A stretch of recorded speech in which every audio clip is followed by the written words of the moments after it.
E aí galera, beleza? Aqui é o Bruno Castro e esse é mais um vídeo do setor 2814. E no vídeo de hoje vamos continuar nossa lista de grupos da DC. Nós já falamos de alguns grupos desconhecidos, mas está na hora de te falar de um dos grandes, né? E desta vez vamos aqui falar sobre a Liga da Justiça da América, a principal equipe de heróis da DC. E vamos falar aqui da primeira versão, né? A Liga original pré-crise, que foi a mais duradoura, durando 25 anos de histórias. E antes de tudo, o momento de perturbar vocês. Eu sei que eu já falei, todo vídeo eu vou falar aqui, não deu muito efeito, mas vou pedir de novo. Quem puder se tornar membro do canal, me ajuda demais aqui, nem que seja na menor categoria, pensa aí no carinho. Aproveita também e já deixa o like aqui no começo. Bom, a Liga da Justiça começou na revista The Brave and the Bold número 28, em 1960, e no mesmo ano já ganhou a sua revista própria, escrita pelo Gardner Fox e desenhada pelo Mike Sekowsky, e teve grande influência também do editor Julius Schwartz. E eu acho que existe um consenso de que o Gardner e o Julius têm a sua história estabelecida na DC até aquele momento. Mas o Mike nunca foi um artista que agradou muito o público. Até vários leitores reclamavam dele na sessão de cartas. E ele durou e muito dessa revista da Liga por conta da sua eficiência. Ele conseguia desenhar várias páginas ao mesmo tempo. E isso era visto com bons olhos pelos chefes da DC. O Julius até disse em entrevista, após revitalizar o Flash e o Lanterna Verde, criando novos personagens, ele queria fazer o mesmo com a Sociedade da Justiça. Mas ele nunca gostou do nome Sociedade, porque parecia mais um nome de clube ou alguma coisa da alta sociedade. E como os jovens estavam cada vez mais envolvidos em esportes, ele viu que o termo Liga poderia ser melhor usado aqui, assim como Liga Americana ou Liga Nacional, ambos de beisebol. E nesse meio tempo, até um artista chamado Larry Eve apresentou algumas ideias de até de voltarem com os membros da Sociedade da Justiça lá da Era de Ouro, mas com o nome de A Liga da Justiça. E ele até teve uma ideia também de uma nova história se passando 20 anos no futuro, com heróis adolescentes e filhos dos originais da Liga, formando um grupo chamado a Legião da Justiça, mas essa ideia acabou não indo muito para frente e a DC decidiu pegar os grandes daquele momento e formar uma equipe com eles. A única que permaneceu da Sociedade da Justiça como membro fixo foi aqui nessa nova equipe a Mulher Maravilha, né? Porque o Superman e o Batman antes eram membros honorários. E também eles pegaram aqui o novo Flash e o novo Lanterna e decidiram apostar com o Aquaman e o Caçador de Marte aqui na equipe. Antes até da primeira revista da Liga, só o Superman e o Batman faziam crossovers na Melhores do Mundo. Eu até lembro de uma história específica da Adventure Comics, né, que tinha histórias separadas do Aquaman e do Arqueiro Verde, e lá não teve um crossover deles pessoalmente, mas teve uma história específica que um citou o outro em cada história, ou seja, eles eram do mesmo universo. E eu não vou gastar tempo falando de novo da origem da Liga, porque existem 3 versões e nós já fizemos um vídeo inteiro dedicado só a isso. Então eu sugiro que vocês vão lá assistir, né, porque tá bem completo, mas eu vou dar aqui uma resumida da resumida aqui pra vocês, né. A primeira revista da Liga, eles lutam contra o Starro, que não é uma história de origem, e sim a primeira história que conhecemos esses personagens juntos. Depois eles contam a origem da Liga enfrentando os Apelaxianos, e por fim existe a origem ultra secreta contra os Marcianos Brancos. Além disso, toda a história da Liga que envolve personagens de outros universos, eu já falei aqui também na nossa playlist de sagas pré-crise. Mas só para acrescentar um bastidor a mais para vocês. Vocês já se perguntaram de onde tiraram essa ideia do Starro, o Conquistador? Na verdade, a resposta disso tem 2 vertentes. O editor Julius Schwartz já disse que foi baseado no Tarrano, o Conquistador, que veio de um livro de 1941. Enquanto que o Gardner Fox e o Mike Sekowsky usaram um filme japonês, né, chamado Warning of Space, de 56 como base para o Starro. E justamente por conta dessa origem contra os Marcianos Brancos, é mostrado que a Liga da Justiça começou com uma formação de somente 6 membros. Superman, Batman, Mulher Maravilha, Flash, Aquaman e Caçador de Marte. Isso tudo porque o Hal Jordan ainda não era Lanterna Verde ainda, o Abissu estava vivo, viria se tornar Lanterna pouco tempo depois. Embora vários heróis lutaram nessa batalha aqui contra os Marcianos Brancos, somente poucos no final decidiram formar uma equipe oficialmente 6 meses depois. Só para a população não estranhar que o Caçador de Marte, que antes parecia ser um invasor, né, por causa dos Marcianos Brancos, agora era um herói deles. E esse período coincidiu justamente com a invasão dos Apelaxianos, e nessa luta aparece agora o Lanterna Verde Hal Jordan, né, que já é herói aqui, e ele ingressa na Liga e é considerado um dos 7 membros fundadores. Ah, e outra coisa, logo nesse início também já definiram um membro honorário, né, que seria o Snapper K, um adolescente que fazia o papel do leitor, né, na história, participando de várias aventuras com os seus heróis. Muitos até se perguntaram por que o Robin não foi escolhido para ser esse membro júnior da equipe, mas aí argumentaram que poderiam pedir, por exemplo, ou o Jimmy Olsen, ou a Supergirl, e assim vai, né? Então por isso que deixaram quieto. Mas esse pedido de criação do Snapper K foi até de um dos chefões da DC que queria um personagem meio hippie que conversasse a mesma língua dos jovens amantes de rock na época, né? E outro detalhe interessante que a gente podia ver logo no início da liga é que os membros tinham um dispositivo usado como um sinal de emergência. E no começo eles viviam mudando de lugar. Já teve história que o Flash tinha esse dispositivo no cinto, aí depois ele tinha já na luva, depois voltava pro cinto. O mesmo vale do Superman, às vezes ele usava a audição para escutar, às vezes ele usava o símbolo do peito dele para emitir esse sinal. Então ele sempre variava entre cinto, luva e a insígnia do herói. Outra coisa que você pode se perguntar é por que o Arqueiro Verde não foi membro fundador, né, no lugar do Caçador de Marte. Na verdade, não existe uma resposta completa sobre isso. Até o pessoal da DC achava que o Arqueiro Verde na verdade era um Batman que soltava flechas. E o Caçador de Marte, além de mexer com esse tema sci-fi, que era um tema que estava bastante em moda nessa época, eles poderiam trazer a sensação de que um marciano estava do lado deles.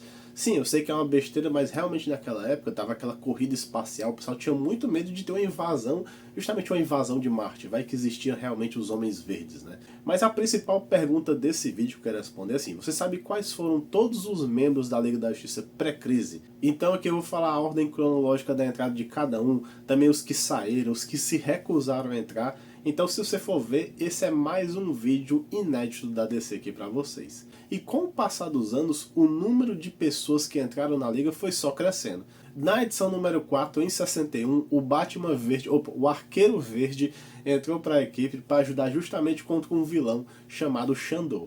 O próximo a entrar foi o Átomo, eu sei que tem alguns aí que ainda preferem o nome elétrico, né? Mas ele se juntou aqui à equipe na edição 14, em 62, numa história onde vários vilões se uniram e apagaram as memórias dos membros da Liga, então o Átomo aqui salvou o dia. Eu sempre achei que o Átomo é um dos personagens mais inúteis, só serve mesmo para situações muito específicas, mas beleza, ele sempre entrou aqui e continuou até o final. Somente 2 anos depois, em 64, mais especificamente na edição 31, que o Gavião Negro, né, um policial de Tanagar, foi convidado pelo Átomo a entrar justamente na equipe da Liga, e na ocasião o Gavião estava ao lado da Moça Gavião, e o Átomo explica que só pode convidar um por vez. Engraçado que depois até eles inventam a desculpa que não podia ter 2 membros com os mesmos poderes. E uma coisa inédita foi alguém recusar o convite de entrar na Liga, né? Isso aconteceu justamente com o Metamorfo na edição 42, mas ele mesmo disse que quando precisar pode chamar ele que ele vai aparecer. O bom é que ele nunca mais apareceu aqui, né? Será que o pessoal da Liga guarda rancor?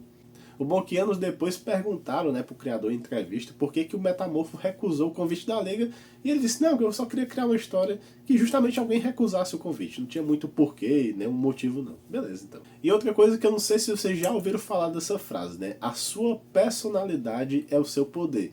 Isso foi levado bem à risca justamente nessa primeira fase do Gardner Fox à frente da Liga.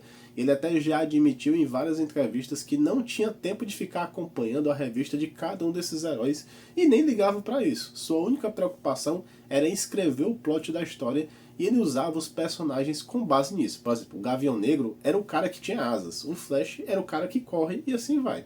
Tudo isso começou a mudar no ano de 69, quando o Dennis O'Neil assumiu como escritor da Liga, e a partir da edição 66, ele começou a dar personalidades para cada um deles, principalmente porque eles não tinham personalidade alguma, como o Arqueiro Verde, o Gavião Negro, e assim vai.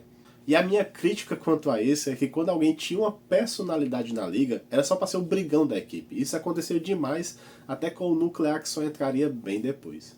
E na revista 71 nós temos aqui a primeira baixa na equipe, né, que é a saída justamente de um dos membros fundadores, o Caçador de Marte, né, que ele vai em busca de sobreviventes do seu planeta natal e ele vai construir uma nova Marte. E eu já falei até disso no vídeo justamente do próprio Caçador de Marte. E depois quem entra para a equipe é a segunda mulher aqui, que é a Canário Negro da Terra 2, que se muda para a Terra 1 após perder seu marido, e isso acontece justamente em Liga da Justiça número 75, no ano de 69. Mas em vez de ter as duas mulheres na equipe, não foi o caso, porque a Canário Negro veio justamente cobrir o lugar da Mulher Maravilha, que tinha perdido seus poderes e tinha até saído da equipe depois. E na edição 77 ocorre o fim da fase da Era de Prata da Liga, né, com a história da traição do Sniper K, que acabou sendo enganado pelo Coringa e revelou a localização do esconderijo da Liga, conhecido como o Monte da Justiça ou até como o Santuário Secreto. A partir daí, essa nova fase da Liga ficou conhecida por todos como a Liga Satélite, porque os heróis justamente usavam um satélite em órbita da Terra como a nova base. E se você tiver mais curiosidade sobre essa história da traição do Sniper K, também eu já contei nesse vídeo acima para vocês. Mas só uma curiosidade para vocês é que esse esconderijo da Liga, né, um santuário, ele não era tão secreto assim, porque vários vilões já conseguiram acessar ele, lá na própria The Brave the Bold número 29, né, a segunda revista da Liga. Depois na primeira edição da Liga da X também, o Déspero acha esse esconderijo. Aí nas edições 3, 5, 31 e 41 também descobriram a localização, ok que a maioria dessas descobertas era de Alice. Já em Liga da Justiça número 103, no ano de 72, teve mais uma recusa de convite, que dessa vez foi o Vingador Fantasma, né? O Superman até pergunta se ele gostaria de entrar para a equipe, o Vingador fala que acho que não merece esse cargo, então a Liga fala, não, deixa que a gente decide através do voto. Então o resultado foi realmente a favor da entrada do Vingador, mas quando eles param para contar, ele já tinha ido embora, praticamente recusando o convite. O próximo a entrar foi o Homem Elástico, na edição 105, no ano de 73, e ele poderia já ter entrado bem antes, né? Porque o Ralph sempre fazia crossovers com Flash, até com Batman nos anos 60, mas o Júlio Schwartz falou que achava o personagem meio fraco, né? Que ele não ia acrescentar muito na liga, então eles demoraram um pouquinho para colocar. Já na edição 106, quem entra aqui é o Tornado Vermelho, que eu acho que ele foi um dos personagens que não era da Liga, que mais apareceu nas histórias da Liga antes de virar membro, né? Ele é até um personagem que era da Terra 1, foi morar na Terra 2 um tempo, voltou pra Terra 1 e tudo mais. Já na edição 109, o Gavião Negro pede para sair da Liga, até explica que recebeu uma mensagem de seu planeta natal falando que a missão dele e da Mulher Gavião tinha acabado na Terra e eles tinham que retornar. Até uma informação legal é que ele e o Arqueiro Verde nunca se davam muito bem, né? Até pensaram que a saída dele era justamente por conta dessas brigas. Entrando agora na edição 128, no ano de 76, depois de uns bons anos, a Mulher Maravilha finalmente retorna para a equipe, né? Recuperou seus poderes, e na edição seguinte o Tornado Vermelho foi dado como morto. O bom e velho clichê é que todo imortal ou robô sempre acaba sendo morto, né, nessas histórias em quadrinhos. E somente na edição 146 que temos justamente o retorno do Tornado Vermelho e a entrada aqui da Moça Gavião na equipe. Já na edição 161, no ano de 78, a Zatanna é eleita também a nova integrante, e eu nunca gostei desse novo traje que fizeram para ela, acho que ninguém, né?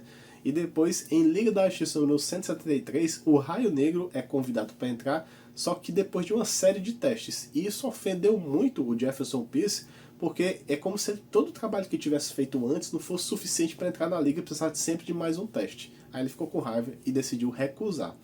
E o último membro a entrar na Liga da Justiça foi o Nuclear, na edição 179, no ano de 80, e ele virou o adolescente que às vezes era muito irresponsável da equipe, né? E em 83, na edição número 1 da revista Batman e os Renegados, o Batman abandona a Liga da Justiça porque ele queria salvar inocentes em um incidente lá em Markovia, enquanto que o Superman prometeu às autoridades que a Liga não iria interferir, né, nessas coisas internacionais. Então, logo após o Batman sair da Liga, ele cria esse grupo, os Renegados. E depois disso teve mais uma recusa, né, que foi na revista anual número 1, em 83, o Sandman da Terra 1, né, criado pelo Kirby, ele recusa entrar na Liga porque ele estava muito ocupado. E eu acho até que ele virou um membro honorário por conta disso. E falando em honorários, vamos aqui puxar uma lista, né? Na verdade, sim, o primeiro que eu consigo confirmar para vocês é o John Sargent, né? Mais conhecido como Sargon, o Feiticeiro, né? Que para quem não sabe, é mais um dos heróis que veio da Terra 2 mudando para a Terra 1. Ele ajudou a Liga em uma das missões lá na revista 97 e 98, e na edição 99 eles falam que justamente aqui o Sargon virou o membro honorário. Mas aí já abre precedentes, né? Porque se um cara que apareceu uma vez virou honorário, a gente pode falar que o Adam Strange, né? Que ele já apareceu várias vezes, também não poderia ser um membro honorário, apesar de nunca ter sido mencionado isso. Eu sei que na realidade pós-crise nós temos justamente essa confirmação, mas no pré-crise não falam nada. Outro que foi considerado um honorário foi o Águia Dourada, né, que ele substituiu justamente o Gavião Negro em uma missão. E na revista DC Special número 27, no ano de 77, o Capitão Cometa foi eleito como membro honorário da Liga pelo Gavião Negro para ajudar numa missão de dinossauros invadindo na Terra. Voltando aqui à nossa história, acho que vale a pena contar rapidamente como se deu o fim da Liga da Justiça da América. Na verdade, eu acho que tudo começou com a saída do Batman, né? Porque apesar do Caçador de Marte ser um dos membros fundadores e ter saído bem antes, o Batman acho que tem muito mais peso nisso aqui.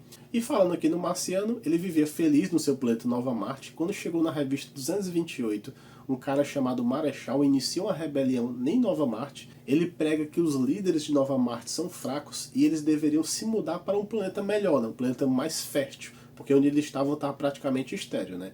Então daí eles vão lá para a Terra. Na verdade eles são burros, né? Que eles já se mudaram uma vez, pegaram logo um planeta ruim, né, de morar.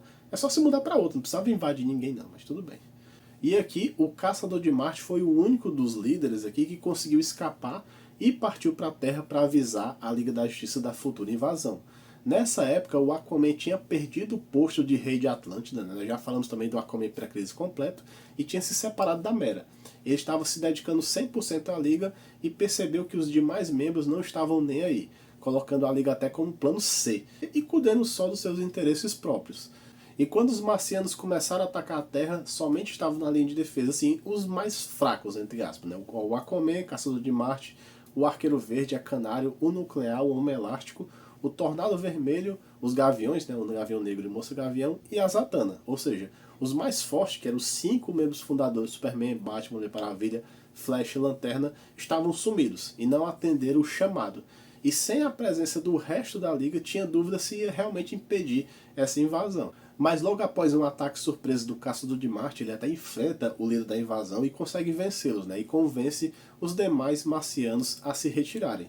Daí, em Liga da Justiça Anual número 2, em um discurso público, o Aquaman, com seu poder de membro fundador, dá um ultimato aos demais membros, né? Ou eles dão fidelidade plena, ou eles saem da Liga.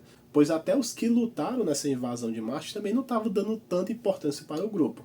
A maioria desiste e só sobra aqui o Aquaman, que vira o novo líder, o Caçador de Marte, que decidiu dessa vez voltar a morar na Terra, a Zatanna e o Homem Elástico. O Nuclear, que na época era composto pelo Ronnie e o Professor Stein, não permaneceu porque o Professor Stein também pediu para sair. E como esse discurso que passou na TV foi público, outros se interessaram em entrar na equipe. Aí entram a Vixen e o Gladio, ou Aço, né, como preferirem aqui. Muitos o conhecem até por conta da série do Lendas do Amanhã. E como o satélite da Liga tinha sido destruído nessa invasão, o Gladio até leva a equipe até a cidade de Detroit e mostra uma base secreta que seu avô construiu. E próximo a essa base secreta existe um bairro onde conhecemos aqui o Vibro, né? Na verdade aqui muitos pensam que é o Cisco Ramone, mas aqui nessa primeira versão é o Paco Ramone, bem diferente do que a gente conheceu na série. Que tem o poder de emitir ondas vibratórias, e também conhecemos aqui a cigana, né? A Cynthia Raymonds, outra nada a ver com aquela versão também que nós vimos na série do Flash. Ela tem o poder aqui de criar ilusões e ficar invisível. E essa nova formação bem diferente, apesar de ainda manter o nome Liga da Justiça da América, ela ficou conhecida aqui como a Liga Detroit. E quando eu li tudo isso, eu até me perguntei, sim, mas onde é que estava o Superman e os demais? Aí na edição 231 é mostrado que o Lanterna Verde estava em missão longe da Terra, e o Superman, Flash, Mulher Maravilha e a Supergirl, eles foram chamados para ajudar a Sociedade da Justiça lá na Terra 2. E para eles passaram somente algumas horas nessa missão, mas quando eles retornaram para a Terra 1 se passaram semanas. E aí já tinha acontecido todos esses eventos da invasão dos marcianos e a nova formação da Liga. Então o Aquaman conta para esses demais os motivos de ter acabado com a equipe. Todos eles concordam que tudo que o Aquaman fez, né, eles realmente tinham que dar um tempo fora da Liga, que eles não tinham mais o mesmo comprometimento, né, que os novos integrantes. E na edição 243 o Aquaman consegue se entender com a Mera e também acha que falhou, né, na liderança da equipe e decide sair da Liga, passando a liderança para o Caçador de Marte. Então o último membro fundador restante aqui nessa nova equipe. E a cronologia dessas edições é um pouco complicada, porque por conta dos eventos da crise nas Infinitas Terras, que estava acontecendo paralelo a esse final da revista da Liga aqui, a DC não deu um restart, né, como aconteceu nos 952, começando da número 1 e tudo mais. A crise acabou em março de 86, mas na edição 249 da Liga, em maio desse ano, parecia que ainda estava no pré-crise, e os eventos dessa história não tinham sido afetados ainda. E nessa edição, uma forma de vida alienígena ataca os membros da Liga Detroit aqui. Então os antigos da Liga, como Superman, Batman, Lanterna Verde, Arqueiro Verde e Canário Negro, retornam para enfrentar nessa ameaça. E no final, o Caçador de Marte fala para o Batman que a Liga precisa dele e ele nunca deveria ter saído, né, por conta dos renegados. Então o Batman decide voltar aqui para a equipe. Então com essa formação do Batman e o Caçador de Marte é onde a gente vai ver a continuação dessa história lá na Liga Internacional do pós-crise. E já as últimas edições aqui da Liga pré-crise, antes de serem canceladas, elas andavam praticamente em paralelo com os eventos da saga Lendas, né? Como a Liga da Justiça não conseguiu derrotar o Enxofre, né, que era o gigante de fogo enviado pelo Darkseid, o Professor Ivo aproveitou e enviou alguns androides para justamente destruir os membros remanescentes da Liga da Justiça. Então foi daí que o Vibro foi assassinado, o Gladio foi praticamente morto, né, só sobreviveu graças a uma máquina de suporte de vida. A Cigana por pouco não acabou morta também, mas o androide acabou poupando a vida dela no final. E na última edição, a Vixen e o Caçador de Marte derrotam e prendem o Professor Ivo, e a Vixen também decide abandonar a Liga, sobrando somente o Caçador de Marte da equipe. E é aí que vemos algumas citações de não existe Liga da Justiça sem o Caçador de Marte. Naquelas, né? Porque ele passou muita parte lá fora da Liga. Mas todos esses detalhes nós vamos contar nos vídeos do pós-crise daqui a pouquinho para vocês. Mas assim, tudo isso que eu contei para vocês ainda é uma história parcial da Liga. Eu só contei a evolução personagem por personagem que foi entrando, alguns eventos chaves também, né? Mas assim, tem muito a se falar da Liga da Justiça aqui no canal, e eu ainda vou fazer um vídeo falando também sobre os principais arcos, né? E não envolvendo o multiverso, porque eu já falei, porque na Liga teve muitos vilões que vale a pena falar. E até assim, uma coisa que eu sempre achei injusta é que mal teve vilões do Superman, por exemplo, nessa primeira fase da Liga, né? Do Batman já teve mais ou menos 4. E eu considero vilões de Superman, como o Brainiac ou os Kryptonianos, né? Que seriam um desafio bem melhores do que, por exemplo, a Liga enfrentar o Coringa ou o Pinguim. Bom pessoal, então é isso. Se você gostou desse vídeo, deixa o like novamente. Se puder, se inscreve como um membro do canal. E é isso, deixa seu comentário que eu sempre gosto de conversar com vocês. E até o próximo vídeo. E valeu!